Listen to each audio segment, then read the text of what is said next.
It has been thought that the people here, the ancient mound builders in North America, didn't have a written language. And clearly the Book of Mormon talks about that the Nephites were literate. So if that's the case, then that would be very problematic. But it has been thought that the only literate civilization in the Americas was the Mayans. And certainly the Mayans had this pretty intensive glyph system that they were using, which is clearly a form of writing. And so people thought, well, it must be the Mayans then because they have a written language. And while it's true that the Mayans did have a written language, the written language that was specifically mentioned in the Book of Mormon on the plates was Reformed Egyptian. But Moroni, actually the Methodist, said if we could just write in Hebrew, there would be no imperfections in our record. Which means that Hebrew was really their primary language. We know that the Lamanites were not keeping records, so we wouldn't expect to find records among the Lamanites.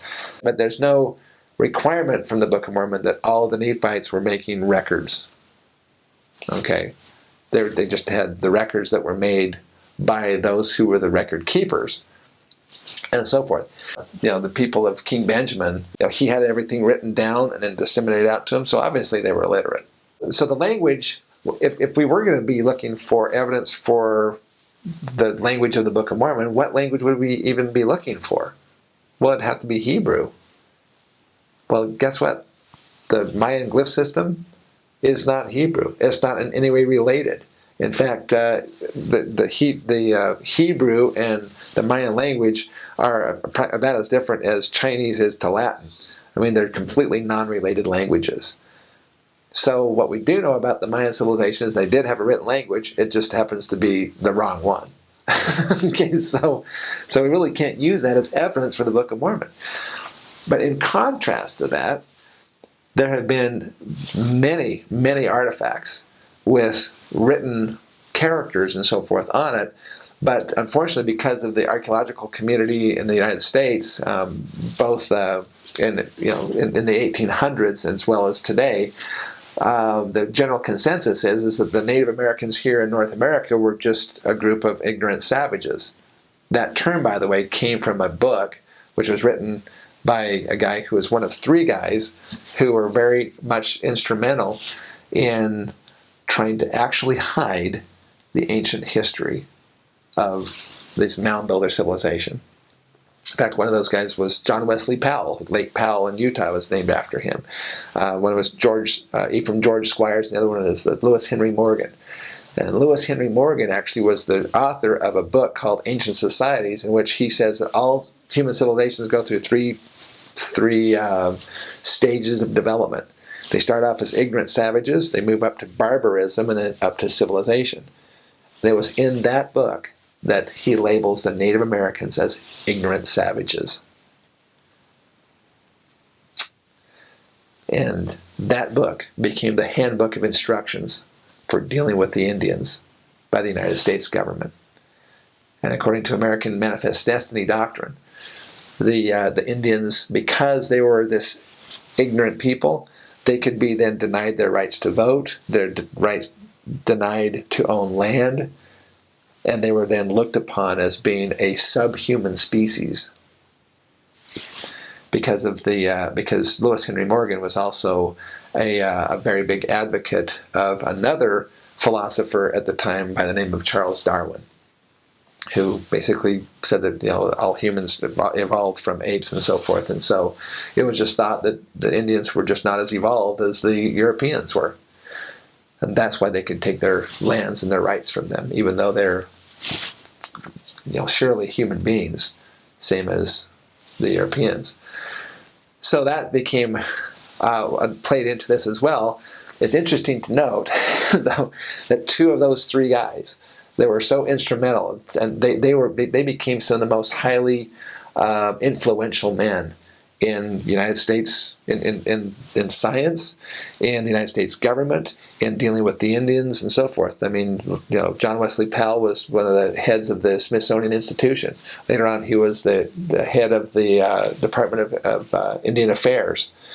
He was a folk hero after he came out here to the Colorado River and so forth, and he had the ear of every president of the United States until his death. they were using their influence to try to downplay the importance of this ancient civilization that they found in the heartland of America. And why would they do that? One of those things was manifest destiny. But there was another interesting aspect. Two of those three guys, just happened to be born to fathers who were Methodist ministers in Palmyra, New York, in 1830. Why is that significant?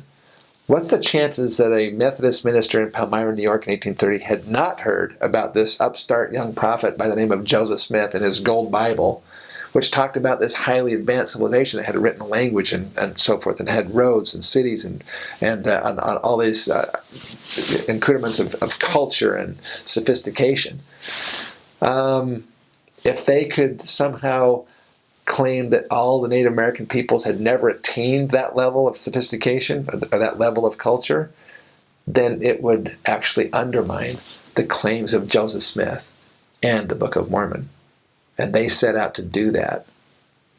And that we actually have non-Mormon experts who said that there was a deliberate attempt, a wanton destruction of this ancient history and recording it. And that's a real interesting aspect of this, because it's exactly what you would think Satan would probably want to have happen, is to have the history of the Book of Mormon destroyed. But they didn't destroy it all, because in the last couple of years, in fact, there's a show by the name of America Unearthed. This America Unearthed show is on the History 2 channel.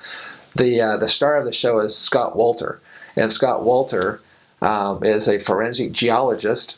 He is the owner of American Petrographic Services out of St. Paul, Minnesota. He's also a openly atheist individual as far as his religious beliefs. But he does the materials analysis for the United States government and for the military and so forth.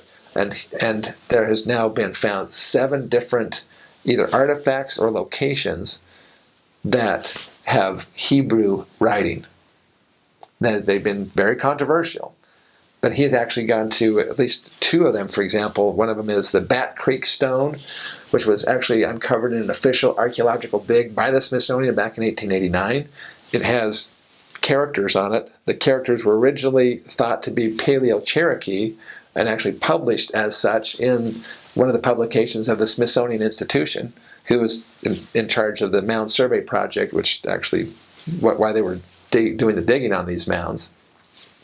But then 75 years later, some Hebrew experts came upon that publication and realized that the Smithsonian had published it upside down. If you rotate the illustration 180 degrees, it's perfectly legible Hebrew and translates to "for the Judeans," which is a clear reference to Judah, which is the old world. And this is found under the head of a skeleton in a mound on just off of the Tennessee River. And the mound dates to 100 AD. And he actually went in with scanning electron microscopy, and then also with the latest technology, which is a 3D digital microscope, and with other experts, and established the fact that there's no way that this stone could have been forged or faked back in the 1800s, because of the fact that where you scratch with a stylus, when you scratch that into the stone, it actually rips away part of the outer crust of the stone, and that is very jagged at first. But over the course of centuries, that will start to erode out and actually become nice, very smooth where that had been. This was so smooth, he says, there's no way that this could have been done in the 1800s, because it would still be jagged from that. So he came to the scientific conclusion that this stone is not a modern hoax. It is a genuine artifact. And how it arrived here in America with Hebrew writing on it, they don't have a clue, but the Book of Mormon has the answer. and it's not the only one. There's one other one that's a really important one. He also did the same kind of analysis on this stone. It's called the Decalogue Stone. It was found in Newark, Ohio in 1860 by a guy by the name of David Wyrick. He was a town surveyor and a very well-respected man of the community. He had 9 individuals that came out. They dug down this mound. They found this stone. When they tossed it out, it went clunk, and so they went and looked at it, and they could shake it, and there was something inside of it. They cleaned it off. They found it had a rim around it, so they took chisels and chiseled it out, popped it open. Inside there was this black stone covered with writing. They took it to some rabbis, and the rabbis looked at it and said, "It's Hebrew." And they were able to actually, they said it's a form of Hebrew we've never seen before because it's so early. But the Hebrew that's on it is definitely Hebrew, and they were able to translate it. And guess what it translates to? The one thing that God requires for the covenant nation to receive all the covenant blessings is to live the 10 Commandments. That's what's inscribed on a stone that came out of a mound that carbon dates into Book of Mormon time frames. It was so important that the stone, not only did they carve it in stone, but then they carved out 2 other stones, and they sandwiched it so that it would be protected by other stones, so that their children's children's children, generation after generation, would have the one thing that they have to be able to receive every blessing of the sacred covenant with God that's on this nation, that's on this land.